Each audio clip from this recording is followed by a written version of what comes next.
Who wants to be the next Italian wine ambassador? Join an exclusive network of 400 Italian wine ambassadors across 48 countries. Vinitaly International Academy is coming to Chicago on October 19th to 21st, and to Almaty, Kazakhstan from November 16th to 18th. Don't miss out. Register now at vinitaly.com.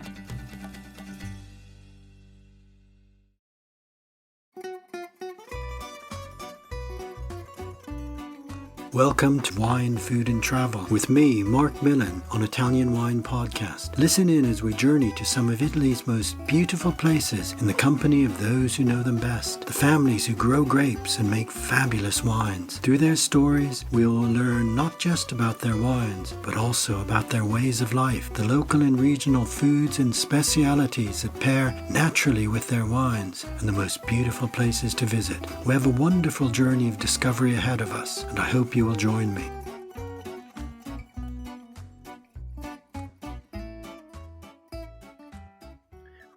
Welcome to Wine, Food and Travel with me, Marc Millon, on Italian Wine Podcast. Today we travel to Umbria and to the wine zone of Montefalco to meet my guest, Paolo Bartoloni of the Cimate Winery. Paolo is also the current president of the Consorzio di Montefalco, the organization that serves to maintain rigorous quality standards and to promote the wines of the area. Buongiorno, Paolo. I know that Ferragosto is a moment when virtually all of Italy goes on holiday, so I really appreciate you taking the time to be my guest today. How are you? And is it a beautiful summer day in Montefalco? Hello, Mark. Hello, everybody. Yes, thank you to give me this opportunity. In Montefalco, obviously, like in the rest of Italy, now we are in the mid of a summer period, hot temperature. And so we need fight with no rain, while in the North Italy have a lot of rain, but we can alive very well. Fortunately, we have a great soil with a special clay soil that absorb a lot of water, and so the trees can take this water for the rest of summer, and so we go on.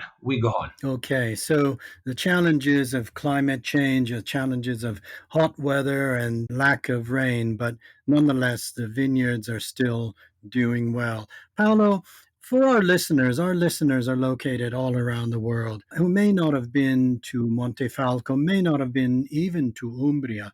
Can you describe where you are? Can you describe what the countryside is like? Can you take us to the world of Montefalco?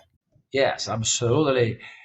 Umbria becoming the new place, the new travel trip for the tourists. So we are after, okay, in Tuscany, but we have a lot of million people that come to visit Umbria, especially Assisi.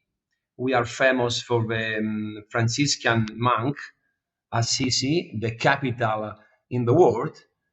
So just Assisi received 3 million people per year. About the wine tourism, actually Montefalco, it is the best place that you can find in Umbria for the culture, for the production, for the types of products, white, rosé, red.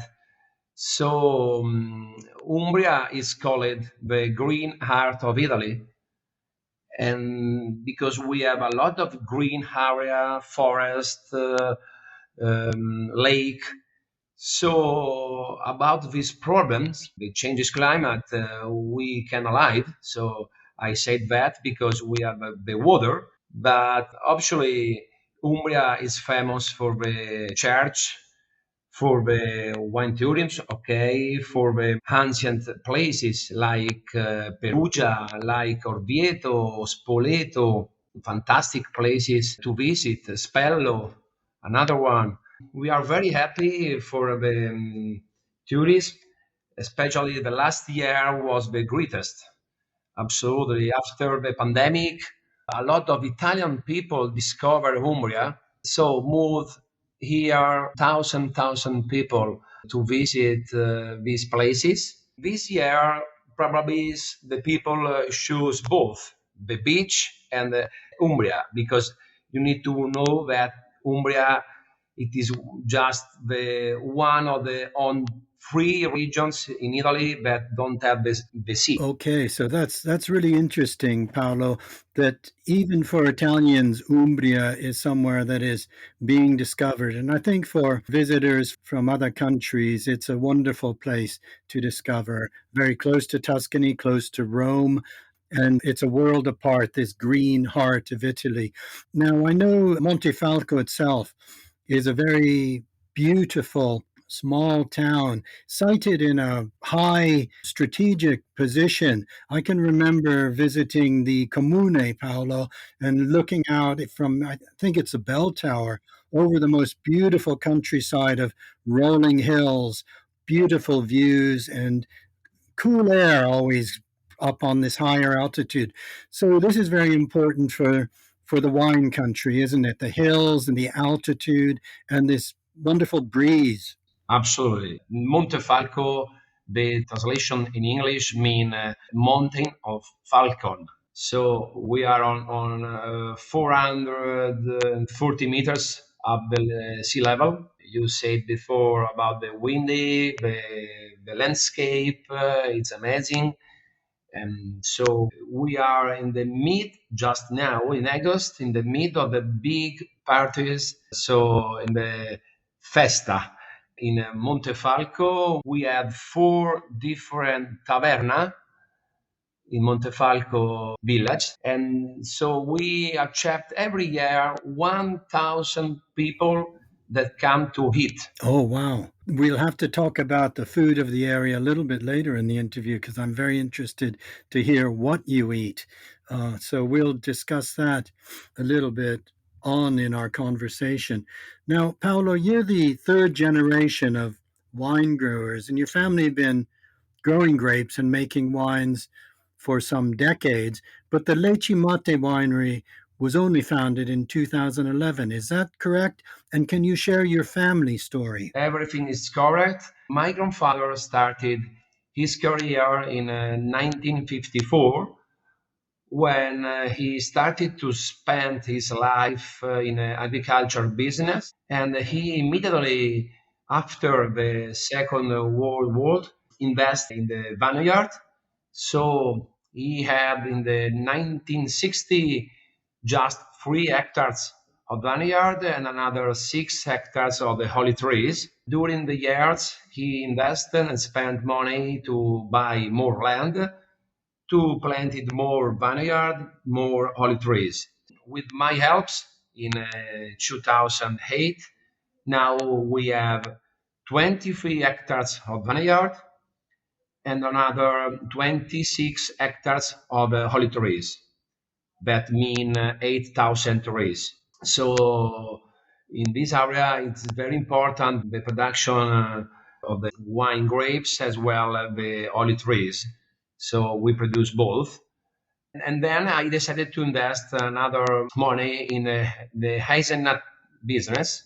And so we produce hazelnut, roasted, and chocolate too. So that's a really interesting. You're a mixed farm in addition to, rather than just monoculture, the production of extra virgin olive oil as well as of nocciole, hazelnuts, and hazelnut spread, as well as the toasted hazelnuts. So that's very interesting. And your family built a very modern winery to produce your wines. Is that right?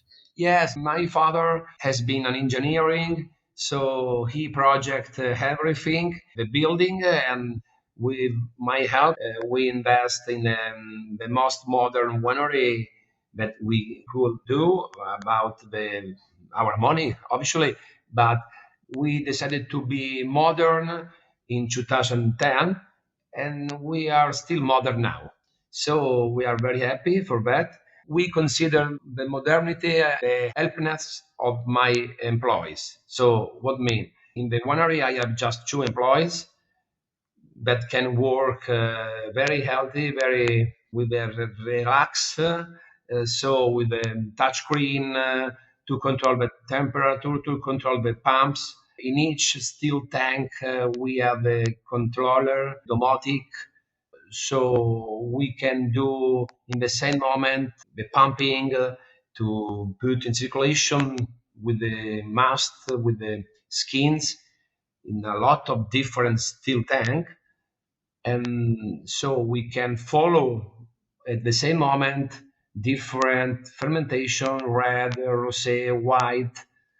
So this is the modernity. Okay, and you're also energy self-sufficient. Yeah, absolutely. My father supposed that the future will be the electric energy production himself. So we put on the roof 65 kilowatt per hour of electric energy. So we are absolutely autosufficient with the production of electric energy. And we add, unfortunately, I need to say that, add two wheels, but unfortunately now we had just half because the waters on the underground go away. I don't know where, but it's bad. It's bad. Yeah, that scarcity of water, which is a problem in many places.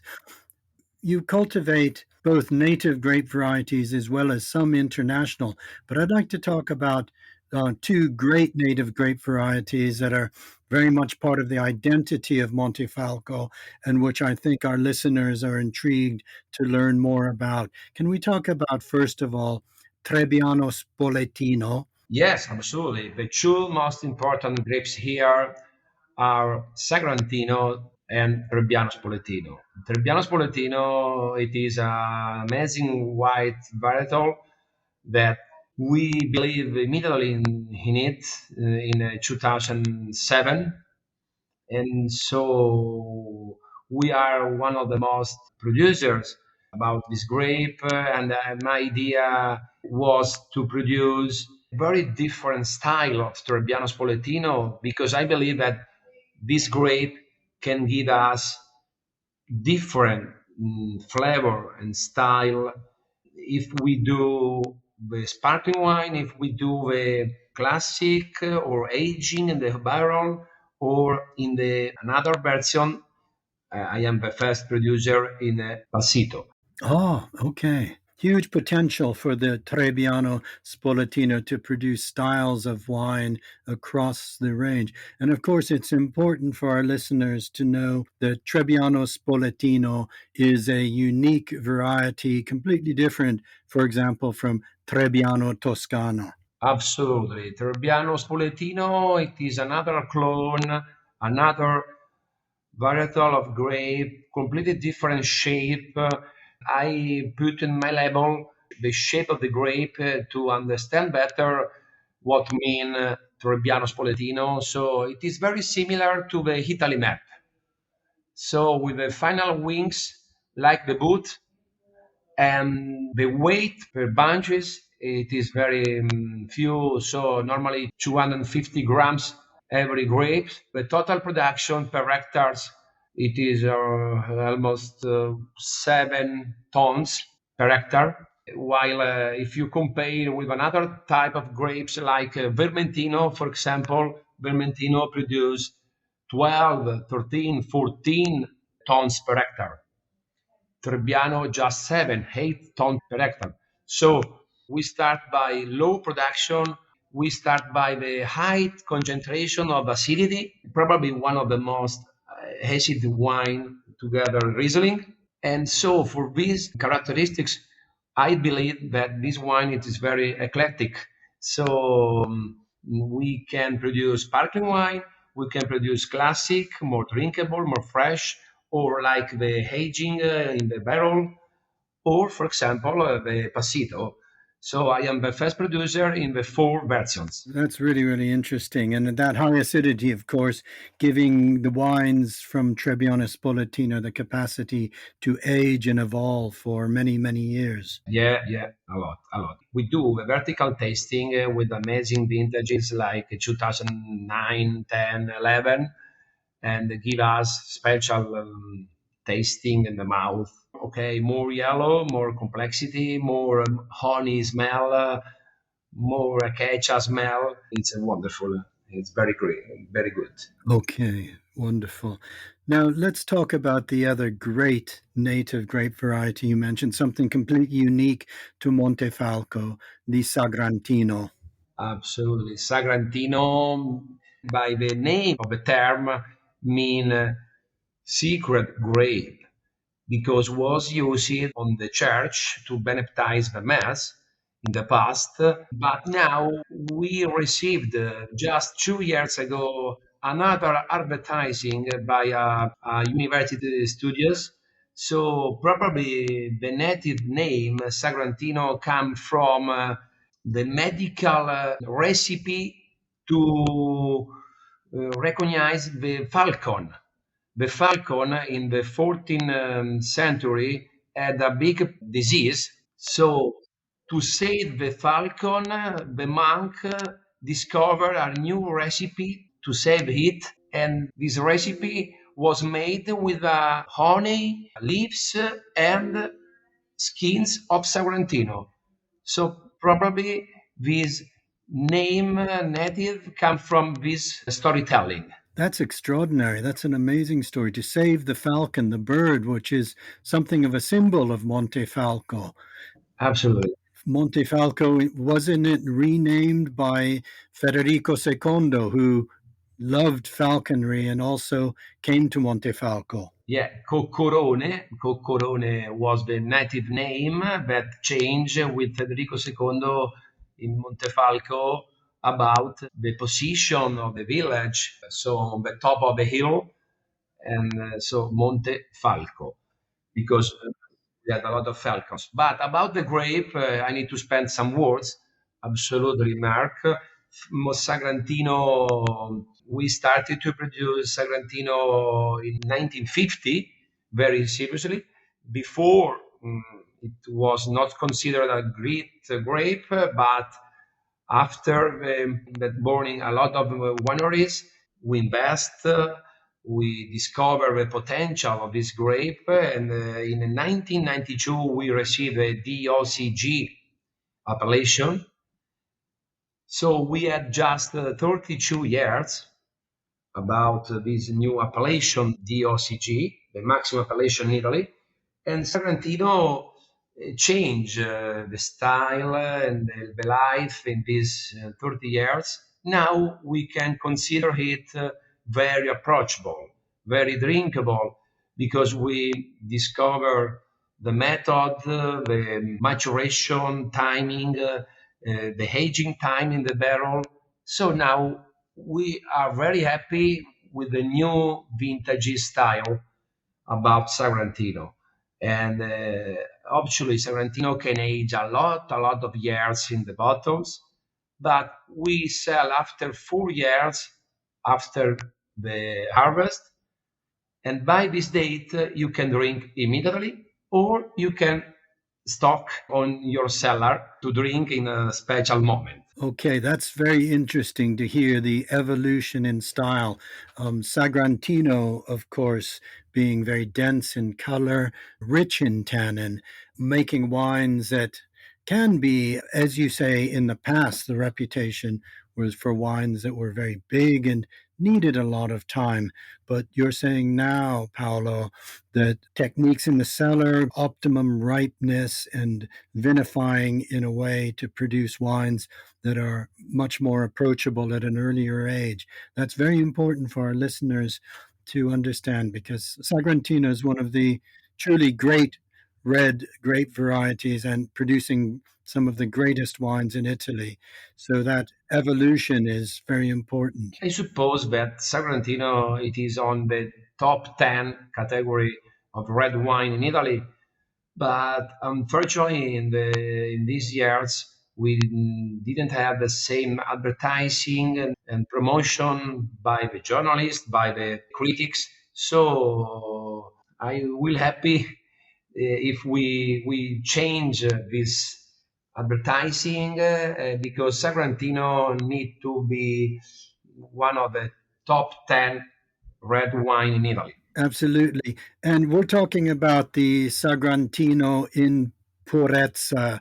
Is that right? The 100% Sagrantino? Because we also should talk about the Rosso di Montefalco, which is a different wine. Yeah, if we're speaking about Sagrantino and Montefalco Rosso, it is completely different wines by, for example, Brunello di Montalcino and Rosso di Montalcino. But it is made with the same grape, Sangiovese.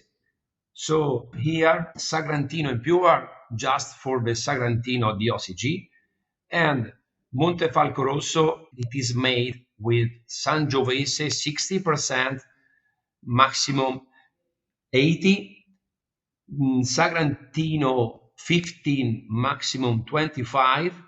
So now by the 2015, the producers can produce Montefalco Rosso or just with Sangiovese and Sagrantino, or with addiction of another varietal of grapes like Cabernet Sauvignon, Merlot, Montepulciano, like me, Tannat, El Refosco da Peduncolo Rosso.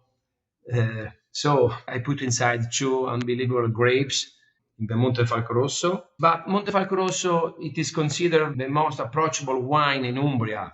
We produced 3 million bottles against 1 million Sagrantino. Okay. It's a more approachable, but still very much linked to the territory, still very much a reflection of the unique terroir of Montefalco. Yeah, I would like to tell you some wine pairing, Sure. if I can do it. Montefalco Rosso pair very well with the veal, with the pasta matriciana, with the lentils, because in Umbria we produce a lot of lentils, lentil sauce, or pepperoni grilled, or vodka pasta. So this is the best pairing with Montefalco Rosso, while for the Sagrantino, obviously change the style of food with the game, with the lamb, with the pasta and truffles, because we produce a lot of truffles in Umbria,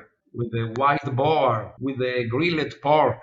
So we can pair with more heavy style of food that you can find in Umbria. And what about the Trebbiano Spolettino? What would you say are some of the ideal dishes to enjoy that are local to you? Do you know white asparagus? Yes, yes. So pasta with the white asparagus, ciliegini, pomodorini, and pancetta. That sounds delicious. Yeah, shrimp risotto goes with the seafood. Pasta and seafood. Mexican tacos, Why not? Sure. fish stew, cachuco.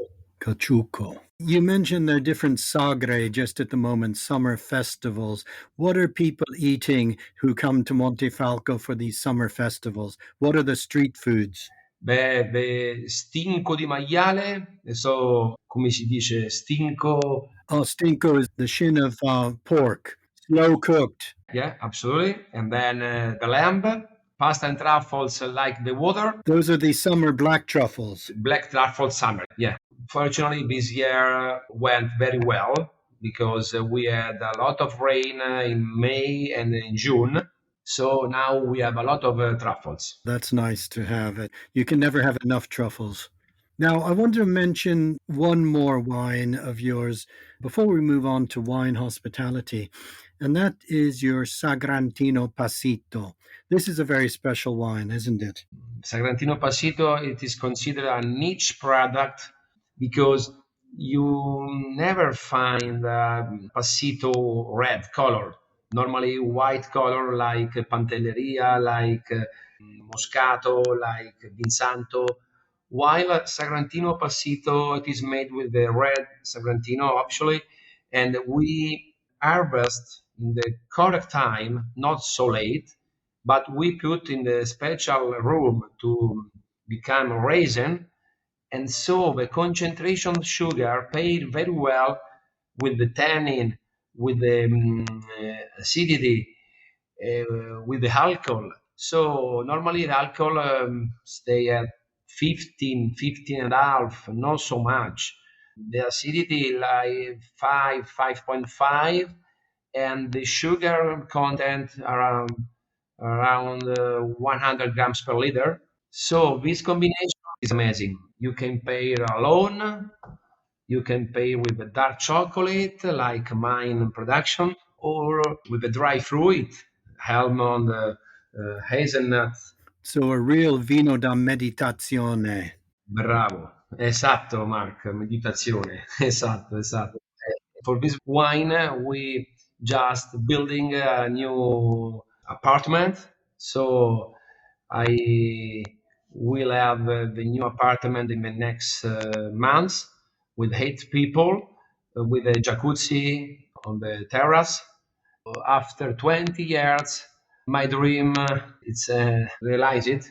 So I have an apartment. My family invests by the beginning in the tourist. So we have a special wine tasting room with 120 seats with the kitchen, Okay. professional kitchen, yes. And so we had a wedding party. We had every week the tasting with the bus from Germany, from Belgium, Oh my. from Wow. Europe, and the small group from American people. I create another special, more intimate, more fashion room with 20 people, more modern. And so I have two different rooms for the big tour, big group, and small group.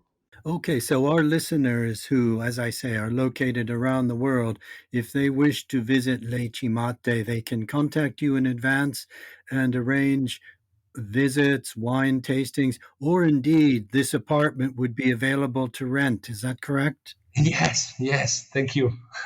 Fabulous. It's that's the best way for me is to visit and learn about a wine area is to actually stay on a wine estate and live within the vineyards and taste the wines and enjoy the wines as you enjoy them, as you with the foods that you would enjoy them. In fact, at Leche Mate, you can organize tastings with simple foods or even with lunch or dinner. Is that right? Yes, yes, it's correct, Mark. Okay, well, it sounds an absolutely wonderful opportunity for our listeners. It's a place I would love to meet you and join you there one day, Paolo, when I'm next in Umbria. So we'll keep in contact. But in the meantime, thank you very much for being my guest today. Thank you for taking us to Montefalco and really explaining the whole world and these unique wines that come from Montefalco and Montefalco alone. You won't find these flavors anywhere else, and they're great wines. So I've really enjoyed our chat today, and I hope you have a great rest of summer and the climate is kind to you and you have a great harvest. Grazie mille. Grazie, grazie, Mark. We wait you as soon as possible. See you. Keep in touch. Grazie, a presto. Ciao. Grazie, Mark. Ciao a tutti. Ciao. Ciao. We hope you enjoyed today's episode of Wine, Food and Travel with me, Marc Millon, on Italian Wine Podcast. Please remember to like, share, and subscribe right here or wherever you get your pods. Likewise, you can visit us at ItalianWinePodcast.com. Until next time, chin chin.